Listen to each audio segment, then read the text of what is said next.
I'm honored to endorse Northwood University, a launchpad for future leaders who champion free enterprise, liberty, and ethical decision-making. At Northwood, students challenge the status quo, embrace innovation, and become leaders with purpose in a free market economy. Guided by the Northwood Idea philosophy, this university fosters academic freedom and a relentless pursuit of educational greatness. Whether you're looking to earn a degree or support America's free enterprise university, Northwood University is the place. Learn more at northwood.edu. So many of you know Gad has, on all his platforms, millions of followers. And millions and millions and millions of views of the things that he's done through his books and his podcasts and his posts. And I thought, well, what if we tonight kept this really light and just were able to get into Gad Saad's mind, look behind the curtain just a little bit, and pull things from his social media postings and have him speak about those things. And so that's what we thought we would do. Kristen was very helpful as well. We put some questions together. And we're going to throw a lob ball question, first of all, because when you do see, in fact, I think one of your most recent postings, was that in California where you were juggling? Juggling? Yeah. So besides his amazing wife Annie, who's really kept discreet in the social media postings, and their two kids who he does that, he can explain his own reasons for that, but privacy is important. Besides those three very, very important people to his life, it seems to me the next important one is soccer. And he was a great soccer. We played a lot of soccer in his youth. And in 2023, a young man by the name of Messi came to Miami. And recently, Gad and Annie, I think, well, you were there for sure when he scored 2 goals. And so I said, I thought that's where I would like to start is, so where does his love of the beautiful game come from? And I've heard elements of it before, Gad, but maybe we could just start out with that. Yeah. Well, thank you all for being here. Thank you for having me. I was mentioning to Thijs yesterday that my childhood hero growing up in Lebanon was Johan Cruyff, who was the top Dutch player at the time. The 1974 Dutch team was a very stylish team. They played a very different football, which you call soccer here. And so you grow up in Lebanon or pretty much anywhere in the world, soccer is sort of a religion. So I grew up playing a lot of soccer, was certainly heading to potentially a professional career. I had always been interested in only doing 2 things in my life, playing soccer and becoming an academic. It looks like the second one worked out really well. The first one, there were some injuries that unfortunately put up some roadblocks. So I've seen I'm old enough to have seen pretty much all of the great soccer players, Cruyff, Pelé. I was very young with Pelé, Maradona, Zidane. All of those combined do not add up to being nearly as good as Lionel Messi is. So on the first hand, I love him just because I love soccer, and the things that he does on the field is pure poetry. He's just absolutely unbelievable. But I think the second reason why I so admire him is perhaps as important as his stratospheric talent as a soccer player is how he conducts himself as an individual.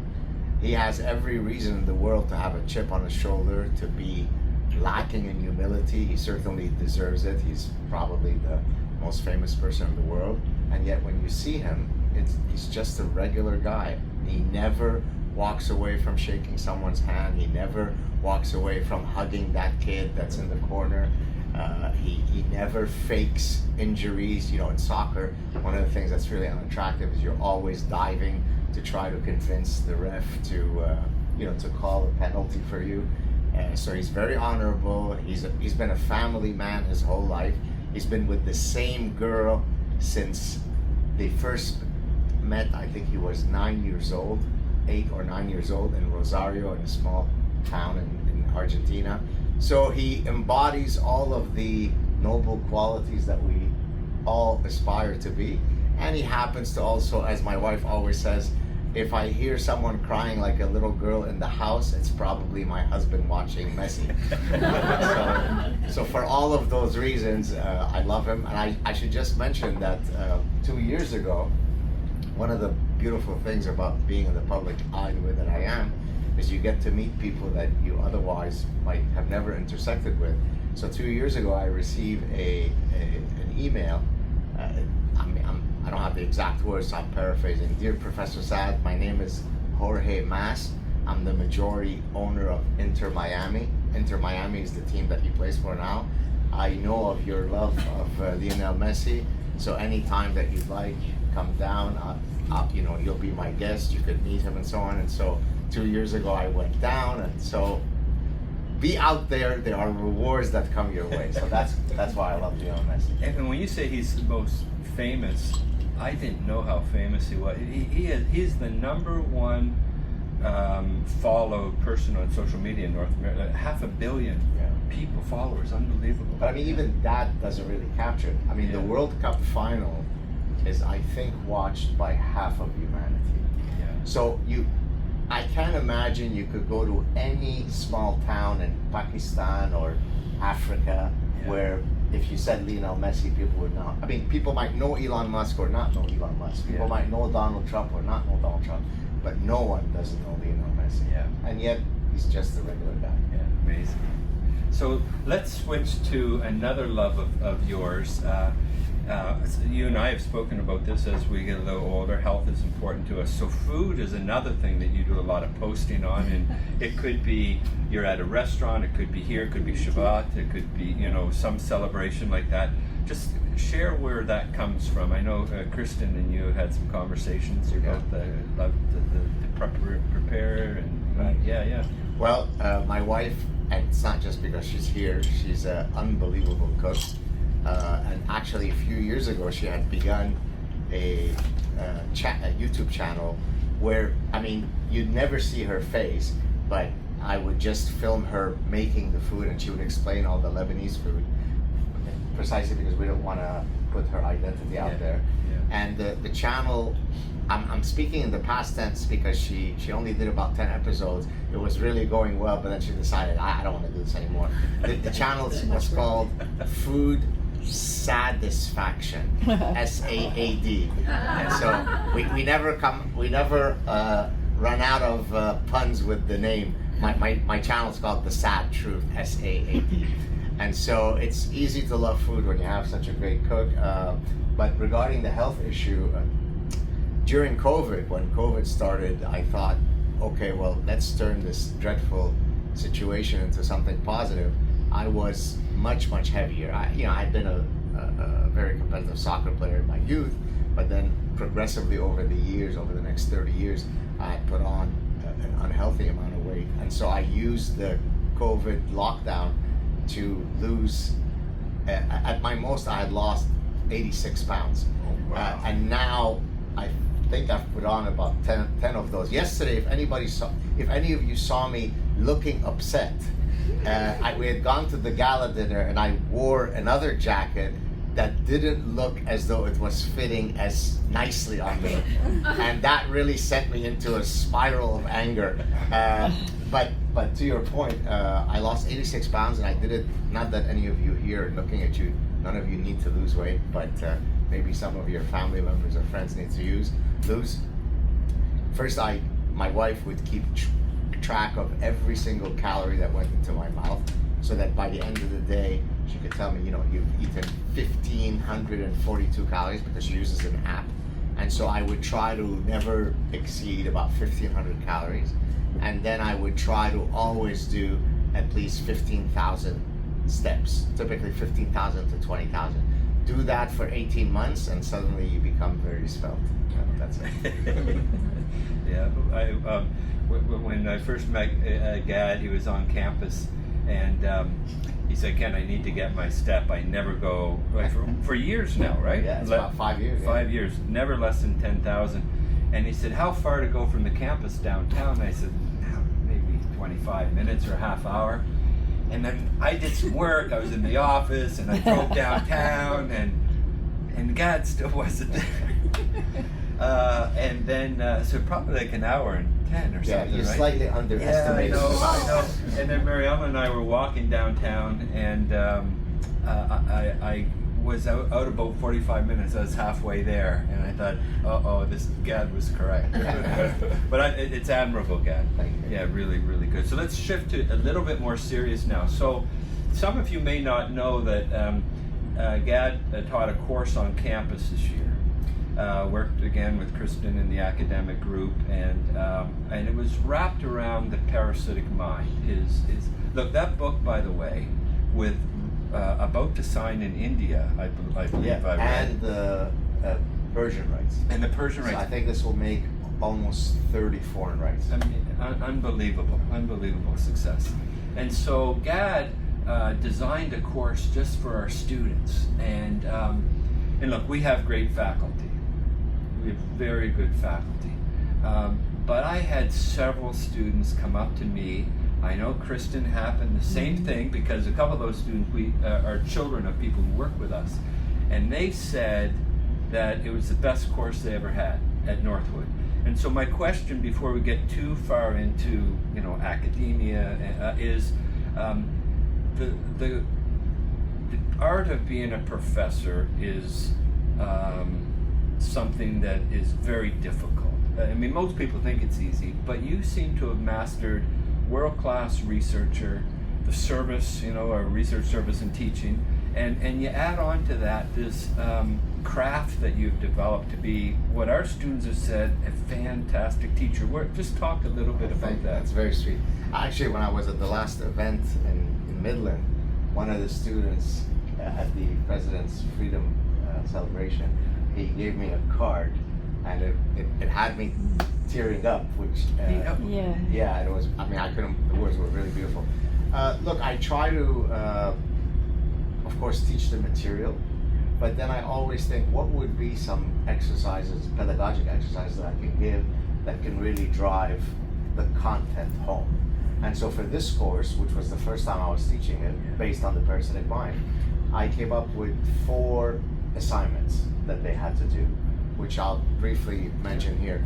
For those of you who don't know, the parasitic mind, just to put very quickly, is the idea that there are certain dreadful ideas, idea pathogens, parasitic ideas, that can cause people to completely lose their capacity to reason, right? And so it uses a metaphor of a neural parasite in the animal kingdom. Okay? And so what the book does is it traces where these parasitic ideas come from. They all come from university campuses. And then towards the end of the book, I offer a mind vaccine. How could you inoculate yourself against these parasites? And so the 4 assignments that I asked the students to do, the first assignment was to identify in the literature a scientific study that would be considered forbidden knowledge. Because regrettably now in academia, what you have is certain disciplines, certain topics that are taboo to study. Do not study race differences.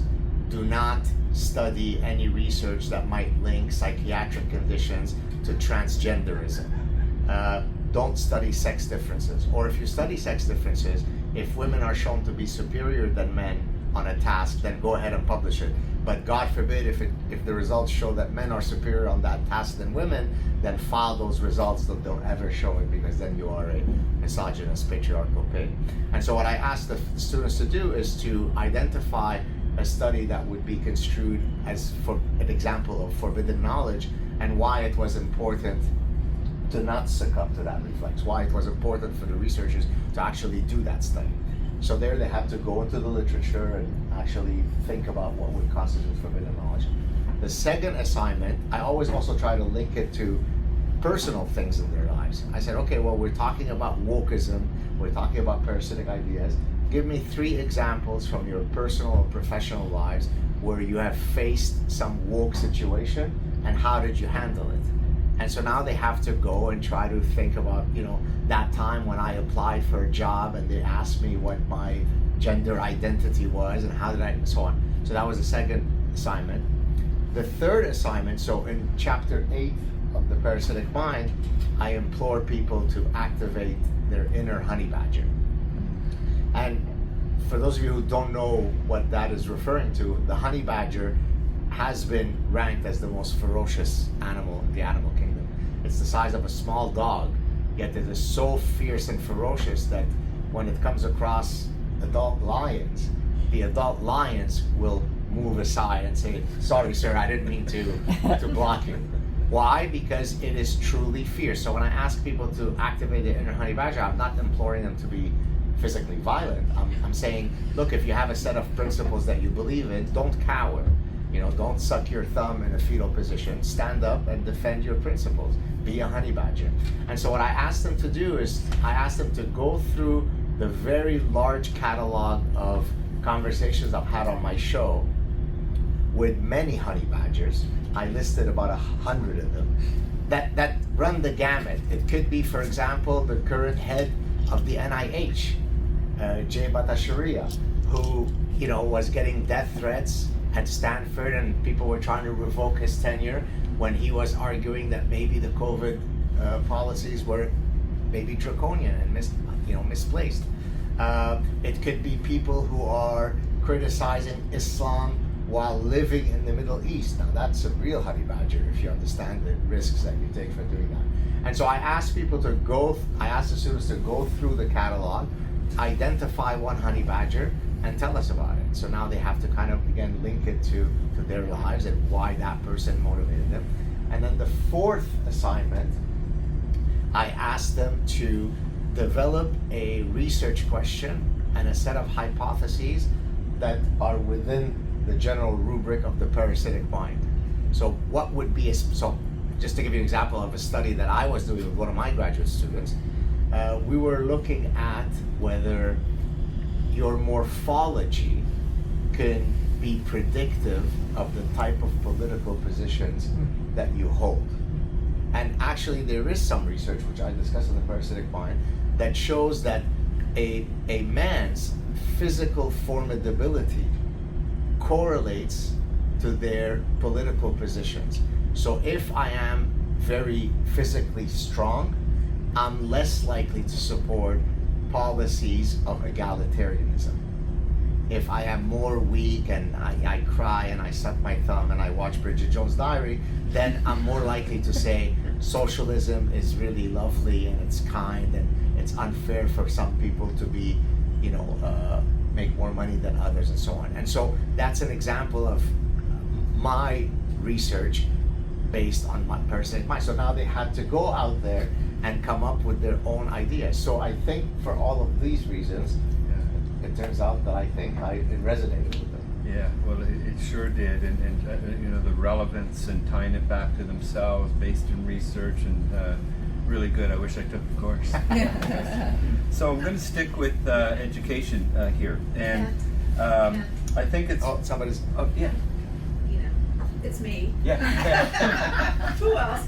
Okay, so I just begs the question: did any of the responses or what they came back with the kids? Were you like, wow, I hadn't thought about that? I mean, did it make you? Any of their responses make you think about it? I mean, were you surprised? I mean, honestly, it wasn't wow. I never thought. It was more. But I mean, look, being a professor for 31 years right. in that ecosystem, I'm constantly surrounded by parasitized, woke imbeciles, right? Right. And so to have students at Northwood, none of whom seemed to be parasitized, right. all of whom were like, yes, yes, yes. Right. In a sense, that surprised me because I can just sit down with normal, rational students. And I don't mean to imply that all of the students are wokesters. The reality is most are not.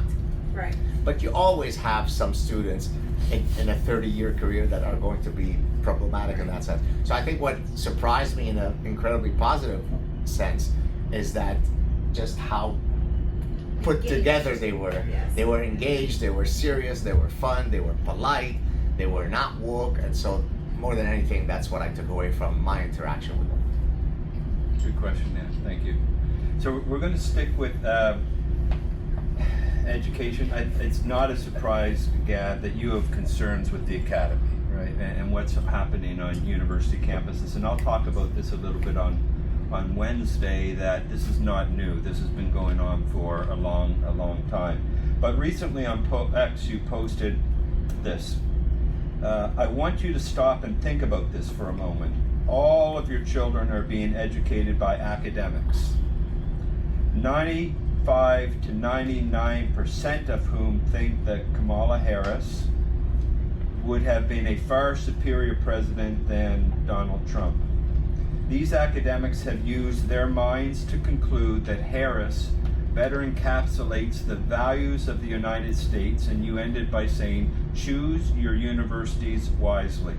And this caught the post of many, many people, including Elon Musk, and a friend of yours. Yes. And Mr. Musk responded, the level of propaganda at elite universities would make North Korea jealous.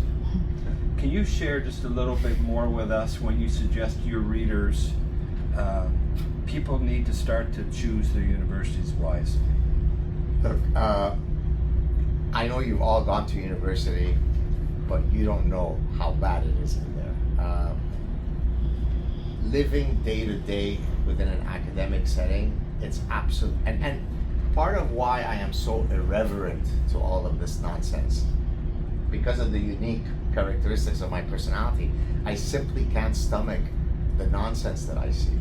I can't sit at a departmental meeting where I'm unsure whether it's a bunch of adults called professors or whether we're in a kindergarten class.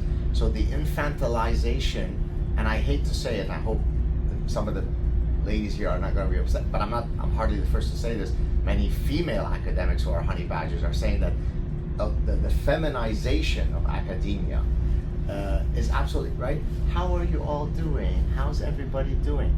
Don't talk down to me. Let's get the department going and let's move on, right? And so it's part an attack on meritocracy, right? Where we should all be equal. So for example, I had a departmental chair who had asked all of this. She's no longer a departmental chair. She had asked all the professors whenever they had an accolade to share it, any accolade, so that then we could put it up on the departmental page for obvious reasons. And so I took her to task and I started sharing mine. She writes back to me privately. She goes, well, could you not share all of the accolades, because then that other people are not going to feel good about it. So I had to temper my achievements, because someone who hasn't published since Baruch Spinoza was around might get offended, because they're not doing any research. So tone it down. And so it's not just the woke stuff that's a problem in academia.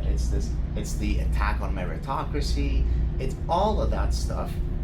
And so the gist of that email was exactly that. Now, the other thing that I hate about academics is that, tenure exists precisely to ensure that if you are a coward who's otherwise too afraid to speak, well, we've given you now institutional protection to be able to speak, and yet there is no creature that is as cowardly as the academic. It doesn't exist. And this is why I refer to them, I hope you don't mind me saying this, as the invertebrate castrati, because they don't have a spine and they don't have any testicular fortitude. And so I would love for there to be a potion that academics could take where they can have a sense of courage, right? We tend to choose our Navy SEALs based on having certain attributes that we admire: courage, physical bravery, honor, integrity. Well, I'd like to think that our intellectual Navy SEALs would possess those traits. They don't. Now, they could be wonderful hyper specialists, right? Within their very small areas of concentration, they have a lot to say. But once you ask them to step out of that lane, they simply are not willing to weigh in. Now, I will receive, literally thousands and thousands of emails from professors, and I think you guys have some of you have heard me mention this before. It literally is as if it was Chat GPT that wrote it. It's, "Dear Professor Saad," a bunch of compliments, and then the last sentence is always, if you decide to read this letter on your show, please don't include my name, right? So not only are they not courageous enough to be the ones to stand up and speak, but they're not even willing to stand next to the one who stands up and speaks. We can't have that. And so when I tell people, choose your schools carefully, choose a place that hopefully embodies many of the virtues that I'm talking about. One of the, from an administrator's point of view, that I can't understand with that is Gad's institution back in Canada. It's fine. It came from a Catholic background, Loyola, I believe. Right? Loyola was Jesuit. Jesuit. Years and years ago. But to not take advantage of the profile that Gad has, from a purely, promotional marketing point of view, I just don't understand that. And I would, there are Mr. Shapiro, former president of Michigan, a Canadian guy from Montreal, Jordan Peterson, Canadian guy from Toronto, and Gad Sad from Montreal. Those, to me, of all the academics that I think are high profile, one having passed away a couple of years ago, I just can't understand why they would not take advantage of that. But that's Well, they not only they don't take advantage of my profile, they actively disassociate themselves from my profile. Right. It's astounding. So we're going to. This isn't universities per se, but it's related to kind of intellectual impact. So Mossab Hassan Youssef is an American author and former Palestinian militant, best known for his work as a spy for Israel Shin Bet security service. He was born in 1978. Some of you have probably seen him on television in Ramallah, and he is the oldest son of Sheikh Hassan Youssef, who was the co-founder of Hamas. Okay, the co-founder of Hamas's son. Several days ago, Mossad Hassan Youssef publicly noted the number of Nobel Prizes won by Jews compared to other groups and citizens around the world. Specifically, he shared that among 15 million Jews, 216 of them have won Nobel Prizes. To put that into context, of the 1.6 billion Muslims, 11 have won a Nobel Prize, and the shared rest of the entire humanity have won 748. So my question, this is a powerful set of facts from a very small community. So as a professor and an intellectual, Gad, for more than 30 years, what do we take away from that remarkable intellectual success and impact from really a small Jewish community? Yeah, no, thank you for that question. For those of you who don't know the gentleman that he mentioned, you want to talk about a honey badger, it would be difficult to find a bigger honey badger. This is, as you correctly said, the son of the founder of Hamas, who found a way to extricate himself from this ideology of hate. And actually, we know each other well. We're good friends. Yeah. He's been on my show. You should go and watch our conversation. It's absolutely unbelievable. We obviously both speak Arabic, so we can also relate on that level. But to your question about the Jewish, I can't say monopoly, but over-representation, it's about almost 25% of Nobel Prizes have been won by 0.20% of the world's population. So, like most things, there is a nature and a nurture element to this phenomenon. Of course, the nature element is one that people frown because people don't like to hear that there might be some innate genetic differences, even though certainly IQ tests seem to support it. But I'll leave that aside. Just the cultural expectations of academic excellence within the Jewish home is really the stuff of legend. And I'll mention a quick story which, if any of you have read the Parasitic Mind, you might recognize it from there. So I did it, I'm only telling you this part of my academic trajectory because it's relevant to the story. So I did an undergrad in mathematics and computer science at a top university, and then I did an MBA at that same university, and I was heading on to pursue my training to hopefully become a professor. One of my brothers who lives in Southern California, was very keen on me working with him after I had finished my MBA. So he was trying to convince me to not continue in pursuing my PhD and so on. When my mother caught wind of the story, of the fact that this brother was trying to convince me to work with him, and I had visited him in Southern California, so I come back to Montreal, and she sort of very worriedly asks me to another room to speak to me privately. I'm thinking, what's happening? She goes, I hear that you're thinking of leaving school. I said, oh, no, not really. She goes, you do understand that if you were to leave now, people are going to know that you're somebody who dropped out of school. Well, so for my mother, having had a mathematics and computer science degree and an MBA, and then taking a break for a year or two before I pursue my MS and PhD at Cornell, would bring huge shame to the family, because I would be just an illiterate dropout. And now it's not as though I went on to pursue my PhD to please my mom, but that gives you a sense of the dogged and assiduous expectations that come with being in a Jewish household. So, you even see it in the Talmud. There are the system is set up to argue with each other. So to be a scholar, now the rabbis will argue that by scholar they don't mean secular scholars, they mean Torah scholars or Talmudic scholars. But it is enmeshed within the Jewish DNA to revere learning, and so it's not surprising that you have so many Nobel Prize winners. Oh, when Mary Ellen, we were in Vancouver the other day, and I ran into an old friend, Barbara Farber, from Ottawa, and Jewish, and she had invited me to Haifa, in fact, where Jim's wife just was, and I'd never been able to get there, but she talked to me about just the research and what they've done with that land. It's incredible what's happened, and so that's great. So now, just a few more questions, folks, and then we're going to open it up. And if you have something that sparks, I don't think Gad at all minds if you just say, hey, I'm going to follow that up. But now we get to look behind the curtain for his upcoming book.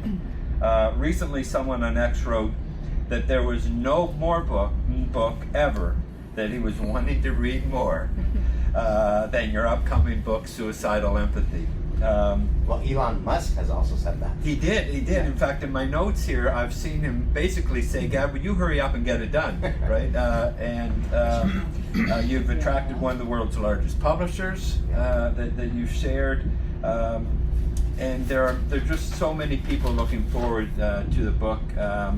And in fact, I sent a note to Gad maybe a couple months ago. People are stealing your term, suicidal empathy. I've seen other people start. So that's the momentum that it has. And at Northwood, we'll do whatever we can to certainly promote it. And it's a multi-year work in progress. But as successful as A Parasitic Mind has become, you've heard 30 versions around the world, many of us at Northwood believe Suicidal Empathy will be even more popular than the famously successful Parasitic Mind. So it's likely complex, but why do you believe right now that there just seems to be so much interest in this book? Yeah, thanks for that question. So just to step back to kind of give you the narrative of how these two books follow each other.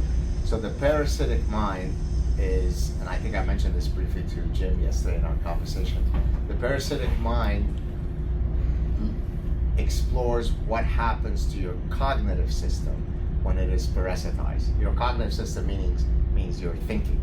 But we're both a thinking and feeling animal.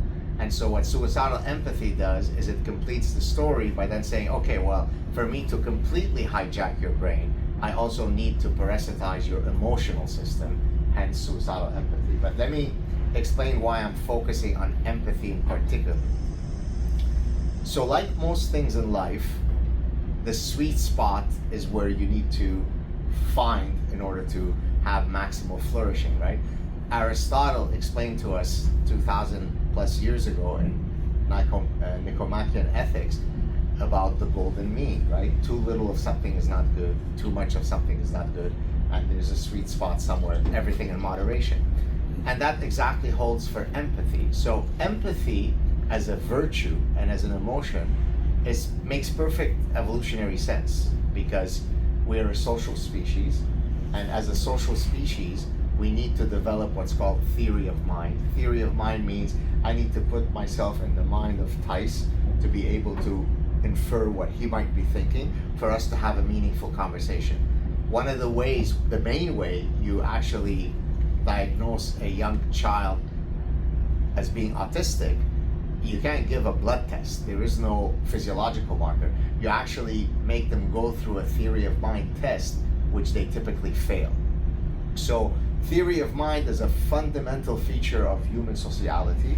So no one is arguing that empathy is not a good thing, because there's been about 10 hit articles written about me saying, you know, the Jewish puppeteer behind Donald Trump and Elon Musk is trying to destroy empathy to create an evil world with empathy lacking. Nothing could be further from the truth. Empathy is wonderful as long as it is targeting the appropriate targets at the right place, at the right amount, right? So example, let me draw an analogy. OCD, obsessive compulsive disorder, is a misfiring of an otherwise adaptive process. It sounds like a mouthful, but let me explain. The idea that if I noticed that Kent was sneezing profusely and then shook my hands, I might discreetly go to the bathroom, wash my hands, because I don't want to catch his cold. Therefore, scanning the environment for environmental threats makes perfect evolutionary sense. But once you attend to that threat, the warning flag goes down and I go on with my day. What happens to the OCD sufferer? That mechanism is hyperactive. It always, the warning flag continuously goes up, so I'm stuck in an infinite loop. So I am now washing my hands for 8 hours a day in scalding hot water while the skin is falling off. I can't make it to work because I'm stuck in this repetitive OCD loop. So what started off as an adaptive mechanism, scanning the environment for threats, misfires and becomes maladaptive. Well, I argue for the exact same thing when it comes to empathy. Empathy is great when it targets the right people and the right amount. Nearly every single of the problems that we see in the West today stem from suicidal empathy, right? All immigrants are equal. No, they're not. They might be equal under the law once they become citizens. In that sense, they're equal. But they're not equally likely to internalize the values of the host societies. Why don't you ask the Dutch about their beautiful Muslim, they've come in now in the hundreds of thousands, right? The reflex is we're all equal. We're all equally likely to get along. But the average 3-day-old pigeon knows that to be false. That's like arguing that your cat Fido is feline and the wild cat called a lion is also a feline. Therefore, since they're both called feline, they're equally likely to want to cuddle with you. That's why I will jump off the Jeep in my Namibia safari to cuddle with the wild lion. If I did that, something would happen. I'd become dinner. Therefore, the fact that I recognize that these two creatures called both felines are not equally likely to eat me doesn't make me bigoted. It makes me someone who navigates the statistical regularities of life. But when you become infected with suicidal empathy, you no longer do that. All immigrants are equally likely, but that's not true. Some immigrants come with values that are perfectly antithetical to Western values. I mean, literally, you couldn't have come up with greater animus to Western tradition than the values that those folks come with. That doesn't mean that every one of those folks is a mean person. I know more people who are lovely from those cultures than all of you will ever meet in your life. But does that ideology mesh well with the West? No, it doesn't. The quicker the West finds that out, the quicker you'll be, but that's not happening. So that would be one example. Having young children have reading hour with twerking drag queens because we need to celebrate their unique personhood seems very empathetic to the twerking drag queen, but maybe 5-year-old children should not be pedagogically trained how to read with the twerking, right? So each of these mechanisms, whether they be domestic policies or foreign policies, stem from infinite tolerance, infinite kindness, with zero doorstops, right? No, Guatemalan gang members do not deserve free healthcare as much as American vets who've become amputees because they fought a war to keep you free. I'm more likely to jump in front of a bus to save my biological children, as any of you are, by the way, than I am to save random children. Even though I would love to save every child on earth, if you give me a choice through what's called the trolley problem, who will I save? Every single human being on earth would say, I would save my children first. That's called evolution. Suicidal empathy negates that. It says that if you have that reflex, you're a bigot, you're a monster, you're callous. No, you're not. It's called evolutionary theory. And so what the book does is it goes through this litany of problems we're seeing in the West, and we're saying that the quicker you get rid of the suicidal empathy, the better we'll be off. So as a 3-decade educator, I'm going to go back to one of my very first questions about teaching. Gad, I have to compliment the way you were able to take a complex issue, reconstruct it, and then give examples is a master class in teaching. So I'll just point that out. You know, one of before I ask my last question here, one of your followers did have a picture of you recently, and it said, with your quote, it said, "A society dies when it cares more about exhibiting infinite tolerance and empathy than invoking its survival instinct." And so that's exactly right. Yeah. So my last question is more about Gad Sad, just as a man. And it really, in my view, reflects your life, particularly over the last several years. And it's more about you maybe as a husband, a father, and a friend to many. I might not pronounce this exactly right, Gad, but it's a Hebrew phrase called chazak ve'ematz, which means, it's translated as be strong and resolute, or be strong and courageous. And I think it has served as a powerful source of resilience for the Jewish community for years. Its origins are found in the Torah, where Moses repeatedly exhorts Joshua and the Israelites with these words as they prepare to enter the promised land, etc. I can't imagine what it would be like to walk on a campus, a home for 3 decades of your life, and need to have security to get you to your office to do your work. I can't imagine being invited to London and needing security to get you into the House of Lords. And so you could have easily fallen in line with most people, put your head down, go about your work, collect your pension, and you haven't done that. You have practiced Jazat and Mats every day, it seems to me. Can you just talk about where that courage comes from? Thank you for the kind words. One of the things that evolution does is for a sexually reproducing species, is it takes a male and a female, puts them together, and the random shuffling of genes results in a unique individual. So part of that courage stems from just my personhood. But if I can sort of crystallize why I do what I do. So I always argue that I am my worst possible critic, right? I don't care about what some person says on social media, because if I did, I would have wilted away. I mean, I get millions of horrible stuff said about me. By being my worst critic, I then set my exacting standards of conduct to be really high, meaning that when I go to bed at night and I put my head on the pillow, in order for me to not have bouts of insomnia and having been fraudulent, I need to feel that I never equivocated anything that I wanted to say. I need to feel as though when I saw Truth being raped in the alley, I was the guy who's right. When you hear a woman being accosted by some nasty guys in an alley, there are two types of guys. There are those who pretend they didn't hear and walk away because I don't want to get into, or there are those who say, hey, this looks like this lady needs help. Well, truth matters. Men do not menstruate. Men do not bear children. It pisses me off when people say things like that.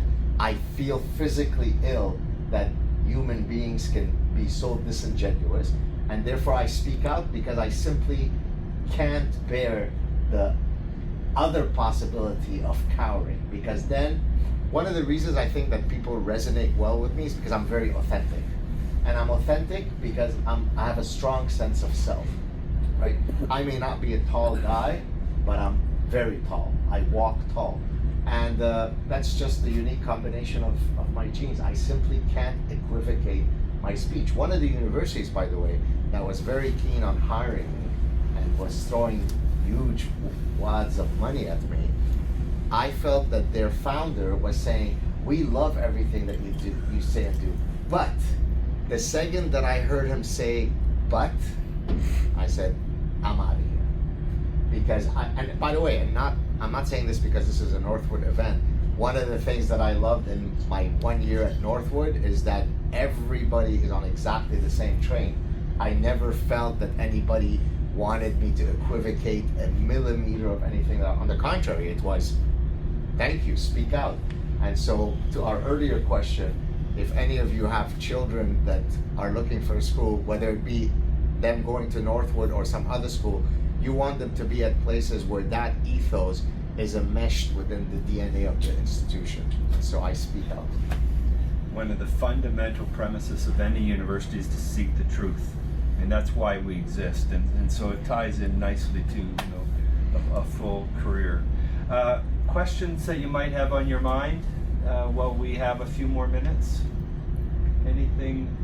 Yeah, Jim. Yes, Jim. I think yes. So I'll be the last one to have somebody else wants to ask. I have lots of questions.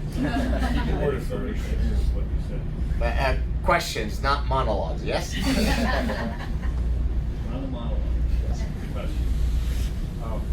And it's actually a question I don't know the answer to, so I'm curious what you have to say. So when you talk about the parasitic mind, you talk about how it affects people with their wokeness and they lose rationality. Does it happen on the right also? And if it doesn't, why would it only happen on the left? Yes, that's a great question. I actually addressed that question in the first chapter of the parasitic mind because I was preempting the possibility that someone would ask this. Because it turns out that all of the parasitic ideas that I critique in the book stem from the left. But that's because academia is completely monopolized by the left. Therefore, and I mean, it's in the order of 80 to 1, 130 to 1, 16 to 1. It's not 1.2 to 1, right? And so the fact that I focus on leftist parasitic ideas in no way implies, to your point, that people on the right could not be parasitized. And let me give a specific example that speaks to that point, using my own scientific research. Evolution is much more likely to be resisted by people on the right. Evolution in general, as the mechanism for how species come about.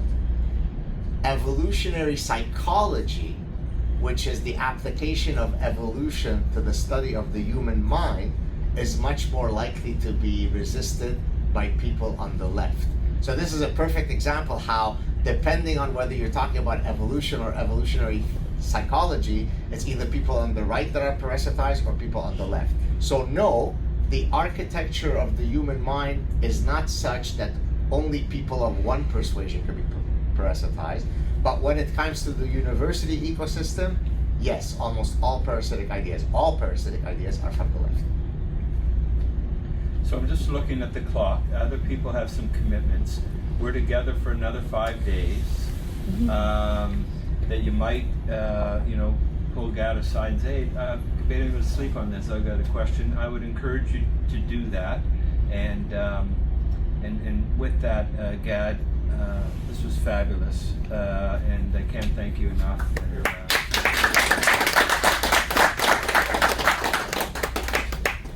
I want to take that picture. So we have our resident photographer. Oh, yes. Do you have your Northwood vest? Yes, I do. Okay. We brought it. You want to see? So to our guests, Look, are you look how I okay? walk. Are you okay? And we're just going to take a group photo, not to exclude you. I think but that's good. I guess we are.